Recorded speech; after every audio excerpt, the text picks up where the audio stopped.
Hi students, this is Mohammad Shafiq, your chemistry teacher. हम discuss कर रहे हैं detection of elements.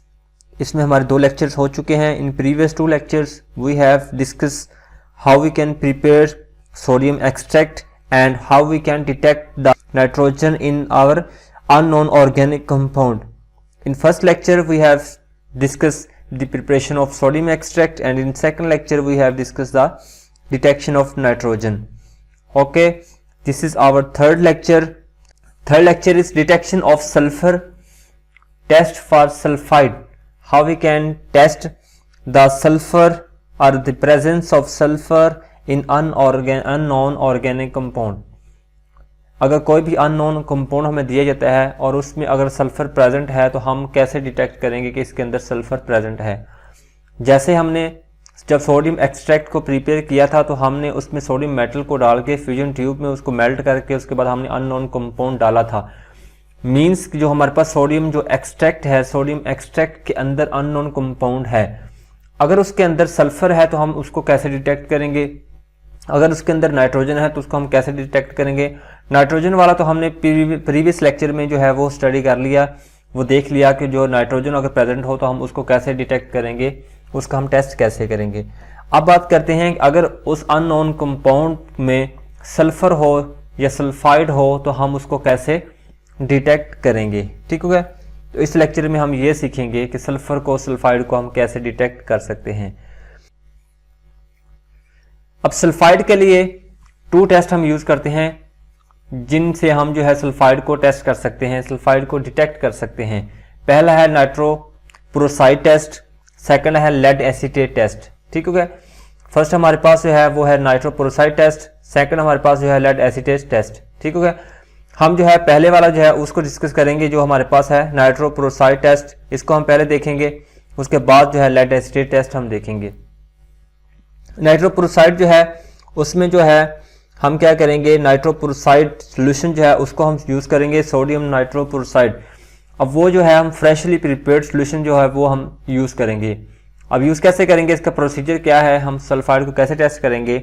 Sodium extract जो हमने बनाया था फर्स्ट लेक्चर में, उसमें से हमने जो है 5 ml लेंगे। 5 ml लेने के बाद उसको हम डालेंगे टेस्ट ट्यूब में। टेस्ट ट्यूब में डालने के बाद उसमें हम ये डालेंगे सोडियम नाइट्रोपोरोसाइड सोल्यूशन जो है वो हम फ्रेशली प्रिपेयर्ड उसमें डालेंगे।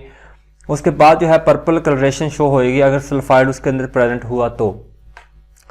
सल्फाइड की प्रेजेंस जो है वो क्या करेगी, पर्पल कलर शो करवा देगी। तो हमें पता चल जाएगा कि इस सोल्यूशन के अंदर जो हमारे पास अननोन कंपाउंड है उसमें जो है सोडियम और जो हमारे पास जो है सल्फाइड प्रेजेंट है। ठीक हो गया। अब इसकी प्रोसीजर को देखते हैं, रीडिंग करते हैं इसकी। To about 5 ml of sodium extract, add a few drops of freshly prepared sodium nitroporosaid solution. अब जो है हमारे पास सोडियम एक्सट्रैक्ट जो है हमने कितना लेना है, 5 ml। किसमें से, जो हमने पहले प्रिपेयर किया था 10 ml, उसमें से हम जो है ये लेंगे 5 ml लेंगे, उसको हम डालेंगे टेस्ट ट्यूब के अंदर। उसमें फिर हम ये डालेंगे सोडियम पोरोसाइड, सोडियम नाइट्रोपोरोसाइड सोल्यूशन जो है वो हम इसमें डालेंगे। उसके बाद क्या होगा, ब्रिलियंट पर्पल कलर जो है हमारे पास वो शो होगा, जो कि क्या करेगा, indicate the presence of sulphide in the filtrate. Filtrate के अंदर जो है किसकी प्रेजेंस को शो करेगा, सल्फाइड की प्रेजेंस को शो करेगा। ठीक हो गया।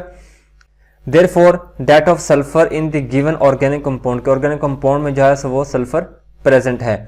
The colouration slowly fades on standing as sodium nitroprusside is unstable in aqueous solution. अब थोड़ी देर जो पड़ा रहेगा वो सोल्यूशन जो है तो आस्ता आस्ता वो जो कलर पर्पल कलर शो हुआ था वो क्या हो जाएगा, वो डल सा होना शुरू हो जाएगा। क्यों, क्योंकि वो हमारे पास जो है सोडियम नाइट्रोपोरोसाइड जो है एक्वस सोल्यूशन में अनस्टेबल है। Therefore solution should be freshly prepared on each occasion. जब भी हम टेस्ट करेंगे तो हमारे पास जो है वो सोल्यूशन जो है उसका सोडियम नाइट्रोपोरोसाइड का वो हम फ्रेशली प्रिपेयर्ड यूज करेंगे। ठीक है। केमिकल रिएक्शन देख लेते हैं। हमारे पास जो है सोडियम सल्फाइड है और उसके बाद हम इसका रिएक्शन करवाएंगे सोडियम नाइट्रोपोरोसाइड के साथ, तो हमारे पास ये प्रोडक्ट बनेगा जिसका कलर जो हमारे पास क्या होगा, पर्पल कलर होगा, जो कि हमें शो करवाएगा कि जो हमारे पास अननोन कंपाउंड है उसके अंदर सल्फाइड प्रेजेंट है। ठीक हो गया। अब बात करते हैं हम लेड एसीटेट टेस्ट, जो सेकंड टेस्ट है उसकी बात करते हैं। Another method is also practiced to detect sulfur with the help of lead acetate. Add few drops of acetic acid and then preferably saturated solution of lead acetate to sodium extract. Sodium extract में फिर हम क्या करेंगे, lead acetate डालेंगे. Black precipitate of lead sulphide indicates presence of sulphur. अब इसमें क्या करेंगे, सेकंड टेस्ट हमारे पास लेड एसीटेट टेस्ट. इसमें हम क्या करेंगे कि जो हमारे पास सोडियम एक्सट्रैक्ट है उसको हम 5 ml लेंगे टेस्ट ट्यूब में. उसके बाद उसमें हम एसिटिक एसिड डालेंगे. एसिटिक एसिड डालने के बाद हम उसमें लेड एसीटेट डालेंगे. जो उससे क्या होगा, हमारे पास जो है ब्लैक प्रेसिपिटेट बनेंगे. अब ब्लैक प्रेसिपिटेट जो है हमारे पास बनेंगे, उसके ब्लैक प्रेसिपिटेट जो है वो इंडिकेट करते हैं कि हमारे पास जो सोल्यूशन है उसके जो कंपाउंड है उसके अंदर हमारे पास जो है सल्फर प्रेजेंट है. अब ब्लैक प्रेसिपिटेट किस चीज के होंगे, वो हमारे पास लेड सल्फाइड के ब्लैक प्रेसिपिटेट होंगे जो कि ये शो करेंगे कि अननोन कंपाउंड के अंदर जो है सल्फाइड प्रेजेंट है. अब बात करते हैं केमिकल रिएक्शंस की. ये हमारे पास सोडियम सल्फाइड है प्लस लेड एसीटेट. रिएक्शन के बाद हमारे पास जो प्रोडक्ट बनेगा वो लेड सल्फाइड बनेगा और सोडियम एसीटेट बनेगा. ठीक है. अब इसमें होता क्या है, ये हमारे पास सोडियम एक्सट्रैक्ट था जिसमें हमारे पास जो है सल्फर प्रेजेंट है सल्फाइड की फॉर्म में. हमने एसिटिक एसिड डाला, कि हमने पहले बात की थी हम क्या करेंगे, एसिटिक एसिड डालेंगे. ठीक है. एसिटिक एसिड डाला तो हमारे पास क्या बना, सोडियम एसीटेट बना और साथ हमारे पास हाइड्रोजन सल्फाइड बना. उसके बाद हमने बात की हम क्या डालेंगे, लेड एसीटेट डालेंगे. लेड एसीटेट हमने डाला और ये जो हमारे पास हाइड्रोजन सल्फाइड था उसके साथ इसने रिएक्शन किया तो हमारे पास लेड सल्फाइड बना और एसिटिक एसिड साथ बन गया. ठीक हो गया. अब ये जो है हमारे पास लेड सल्फाइड जो है ये ब्लैक प्रेसिपिटेट बना देगा जो शो करेगा indicate the presence of sulphur, जो सल्फर की प्रेजेंस को शो करवाएगा. ठीक हो गया. तो ये था detection of sulphur in unknown organic compound. Unknown organic compound के अंदर जो है सल्फर प्रेजेंट हो तो उसका हम जो है डिटेक्ट कैसे करेंगे. ठीक हो गया.